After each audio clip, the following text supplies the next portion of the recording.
दोस्तों, इंस्पायर्ड जीवन चैनल में आपका स्वागत है। अगर आप इस चैनल पर नए हो तो लाइक और सब्सक्राइब कर दीजिए। चलिए कहानी शुरू करते हैं।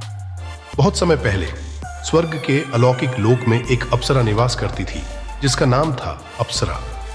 उसकी सुंदरता और कला का बखान स्वर्ग के हर कोने में होता था।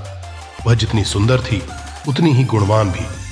उसके नृत्य और संगीत में ऐसा जादू था कि जो भी उसे देखता मंत्रमुग्ध हो जाता। लेकिन अप्सरा का हृदय स्वर्ग की इस चकाचौंध में संतुष्ट नहीं था। उसका मन एक सामान्य जीवन का अनुभव करना चाहता था। वह चाहती थी कि उसे भी एक सच्चा साथी मिले जो उसे केवल उसकी सुंदरता के लिए नहीं बल्कि उसके आत्मा के लिए प्रेम करे। अप्सरा ने निर्णय किया कि वह स्वर्ग का जीवन त्याग कर धरती पर जाएगी और वहां एक सच्चे साथी की खोज करेगी। अप्सरा ने भगवान बुद्ध की शिक्षाओं को सुना था और उनसे बहुत प्रभावित थी।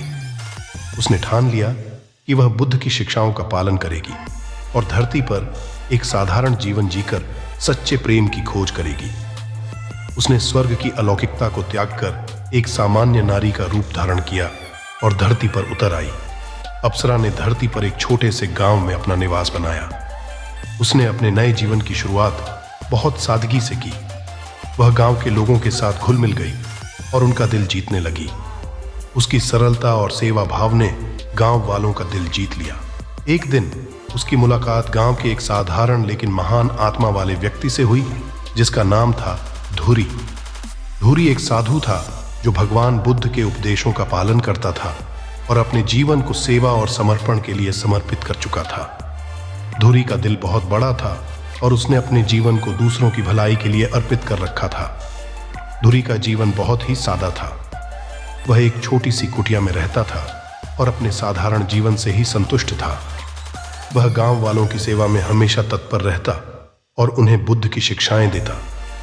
उसका जीवन एक खुली किताब की तरह था जिसमें हर पन्ने पर त्याग और सेवा की कहानियां लिखी थीं। अप्सरा धुरी के सेवा भाव और उसके त्याग से बहुत प्रभावित हुई। उसने धुरी के साथ अधिक समय बिताना शुरू किया और उसकी शिक्षाओं को समझने लगी। धीरे धीरे धुरी और अप्सरा के बीच एक अनोखा बंधन बन गया। धुरी ने भी अप्सरा की सच्चाई और उसकी निस्वार्थ सेवा को पहचाना। दोनों के बीच एक गहरा प्रेम विकसित हुआ जो केवल शारीरिक आकर्षण पर आधारित नहीं था बल्कि आत्मिक था। धुरी और अप्सरा ने मिलकर गांव में बहुत से परोपकारी कार्य किए। वे दोनों मिलकर गरीबों की सेवा करते, बीमारों का इलाज कराते और बच्चों को शिक्षा देते। उनके जीवन का प्रत्येक क्षण सेवा और समर्पण में बीतता। बुद्ध की शिक्षाओं के अनुसार उन्होंने अपनी इच्छाओं और लालसाओं को त्याग दिया था। उनके जीवन में केवल दूसरों की सेवा का महत्व था। उनका प्रेम और बंधन इतना मजबूत था कि वे किसी भी कठिनाई का सामना कर सकते थे। गांव वालों के लिए वे दोनों एक आदर्श जोड़ी बन गए थे जो सेवा और समर्पण का प्रतीक थे। अप्सरा और धुरी का प्रेम समय के साथ और गहरा होता गया। वे दोनों एक दूसरे के साथ बुद्ध की शिक्षाओं का पालन करते हुए अपने जीवन को संवारते रहे। उनके प्रेम में न तो कोई स्वार्थ था और न ही कोई मोह। उनके प्रेम की कहानी गांव में ही नहीं बल्कि दूर दूर तक फैल गई। लोग उनके त्याग और सेवा के बारे में सुनते और उनसे प्रेरणा लेते। अप्सरा ने जो सपना देखा था वह पूरा हुआ। उसने एक सच्चा साथी पाया जो उसे उसकी आत्मा के लिए प्रेम करता था और साथ ही उन्होंने मिलकर सेवा और समर्पण का एक आदर्श प्रस्तुत किया। यह कहानी हमें सिखाती है कि सच्चा प्रेम और जीवन साथी पाने के लिए हमें त्याग, सेवा और समर्पण का मार्ग अपनाना चाहिए।